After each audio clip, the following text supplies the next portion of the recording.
The Testament of Naphtali, the eighth son of Jacob and Bilhah. Chapter 8. A copy of the Testament of Naphtali, which he decreed at the time of his death, in the 132nd year of his life.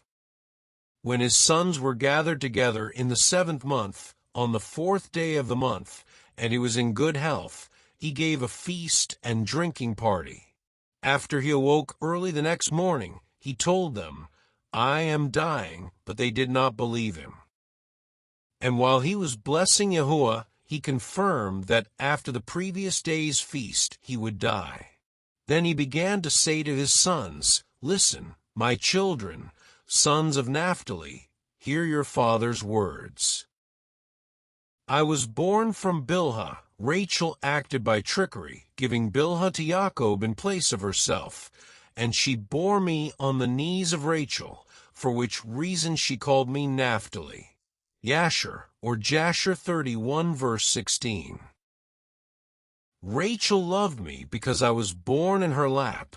While I was tender in appearance, she would kiss me and say, "May I see a brother of yours like you from my own womb." Thus, Yosef was like me in every way, in keeping with Rachel's prayer. But my mother was Bilhah, daughter of Raphios, Deborah's brother, nurse of Rebekah. She was born the very day on which Rachel was born. Raphios was of Abraham's tribe, a Chaldean, one who honored Elohim, free and well-born. But he was taken captive and bought by Laban, who gave him Anah, his servant girl, as a wife. She bore a daughter, and called her Zelpha from the name of the village in which he had been taken captive. After that she bore Bilhah, saying, "My daughter is ever eager for new things." No sooner had she been born than she hurried to start sucking.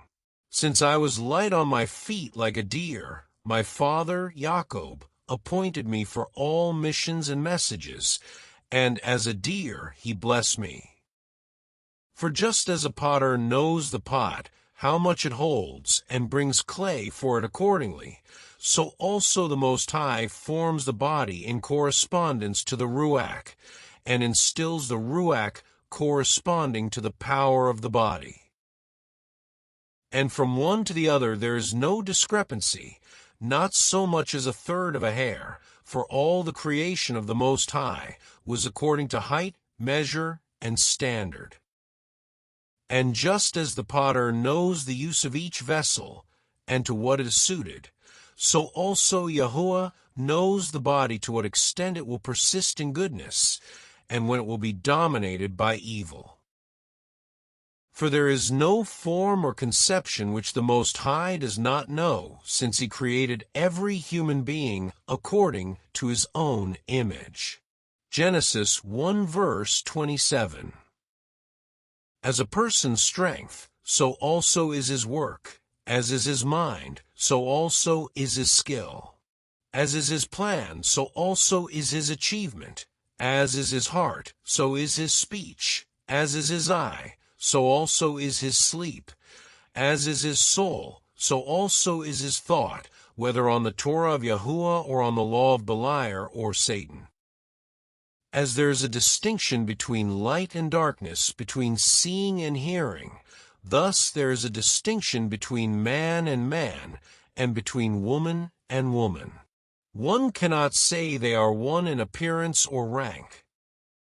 For the Most High made all things good in their order, the 5 senses in the head. To the head he attached the neck, in addition to the hair for the enhancement of appearance, then the heart for prudence, the belly for excretion from the stomach, the windpipe for health, the liver for anger, the gallbladder for bitterness, the spleen for laughter, the kidneys for craftiness, the loins for power, the lungs for the chest, the hips for strength, and so on.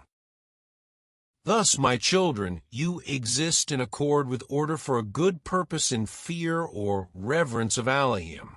Do nothing in a disorderly manner, arrogantly, or an inappropriate time. If you tell the eye to hear, it cannot. so you are unable to perform the works of light while you are in darkness. Do not strive to corrupt your actions through avarice or to beguile your souls by empty phrases, because those who are silent in purity of heart will be able to hold fast Elohim's will, and to shunt aside the will of Beliar or Satan.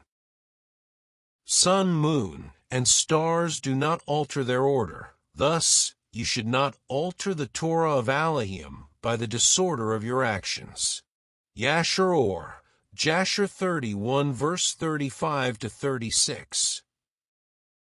The Gentiles or heathen, because they wandered astray and forsook the Most High, have changed the order and have devoted themselves to stones and sticks, patterning themselves after wandering Ruach. But you, my children, shall not be like that, in the firmament, in the earth, and in the sea. In all the products of his workmanship discern the Most High, who made all things, so that you do not become like Sodom, which departed from the order of nature. Ezekiel 16 verse 49 to 50. Likewise, the watchers departed from nature's order. The Most High pronounced a curse on them at the flood. On their account, he ordered that the earth be without dweller or produce. I say these things, my children, because I have read in the writing of Kadosh, or holy Enoch, that you also will stray from the Most High, living in accord with every wickedness of the Gentiles, or heathen, and committing every Torahlessness of Sodom. The Most High will impose captivity upon you. You shall serve your enemies there, and you will be engulfed in hardship and difficulty until Yahuwah will wear you all out. And after you have been decimated and reduced in number, you will return and acknowledge the Most High, your Elohim. And it shall happen that when they come into the land of their fathers, they will again neglect the Most High and act impiously. And the Most High will disperse them over the face of the whole earth until the mercy of Yahuwah comes, a man who effects righteousness, and he will work mercy on all who are far and near. In the 40th year of my life, I saw on the Mount of Olives east of Jerusalem that the sun and the moon stood still. Yashar 89 verse 8. And behold, Isaac, my father's father, was saying to us, Run forth, seize them, each according to his capacity. To the one who grasps them will the sun and the moon belong. All of them ran, but Louis seized the sun, and Yehuda, outstripping the others, grasped the moon. Thus they were exalted above others. Levi became like the sun. A certain young man gave him 12-day palms. And Yehuda became luminous like the moon, and 12 rays were under his feet. Then running toward the others, Louis and Yehuda seized them. Matthew 19 verse 28. And behold, there was a bull on the earth with 2 great horns and an eagle's wing on his back. They tried to lay hold of him, but were unable. But Yosef overtook them and seized him, and went up with him into the heights.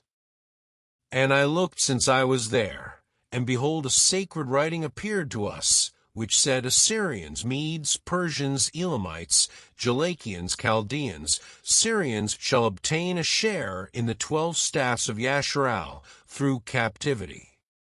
And again, after the 7 months, I saw our father, Jacob, standing by the sea at Jamnia, and we, his sons, were with him.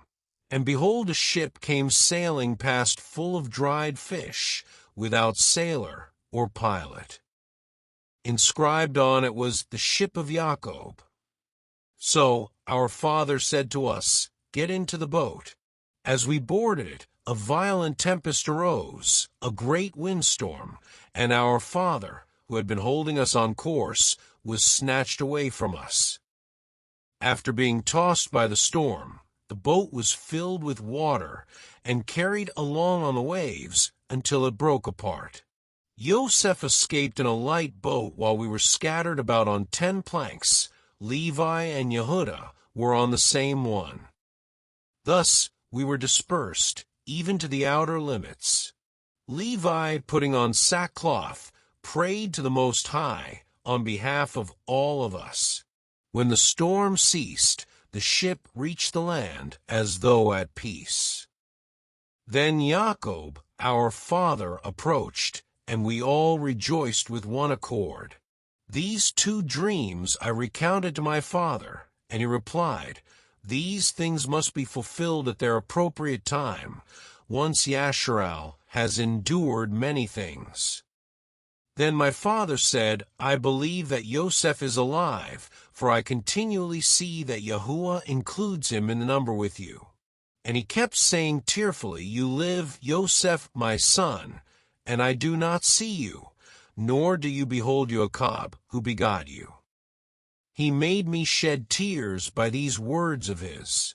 I was burning inwardly with compassion to tell him that Yosef had been sold, but I was afraid of my brothers. "Behold, my children, I have shown you the last times, all things that will happen in Yasharal. Command your children that they be in unity with Levi and Yehuda, for through Yehuda will salvation arise for Yasharal, and in him will Jacob be blessed. Through his kingly power Elohim will appear dwelling among men on the earth, to save the race of Yasharal, and to assemble the righteous from among the nations. If you achieve the good, my children, men and angels will bless you, and Elohim will be glorified through you among the Gentiles or nations. The devil will flee from you. Wild animals will be afraid of you, and the angels will stand by you. Just as anyone who rears a child well is held in good esteem, so also there will be a virtuous recollection on the part of Elohim for your good work. The one who does not do the good, men and angels will curse, and Elohim will be dishonored among the Gentiles or nations because of him. The devil will inhabit him as his own instrument. Every wild animal will dominate him, and Yahuwah will hate him. And there are the 2 commandments. Unless they are performed in proper sequence, they leave one open to the greatest sin. It is the same with the other commandments. Jeremiah 31 verse 35 to 36. So be wise in the Most High and discerning, knowing the order of his commandments, what is ordained for every act, so that Yahuwah will love you. He gave them many similar instructions, urging them to transfer his bones to Hebron and bury him with his fathers. Yasher 62 verse 24. He ate and drank in soulful glee, covered his face, and died. And his sons acted in accord with the things commanded by their father, Naphtali.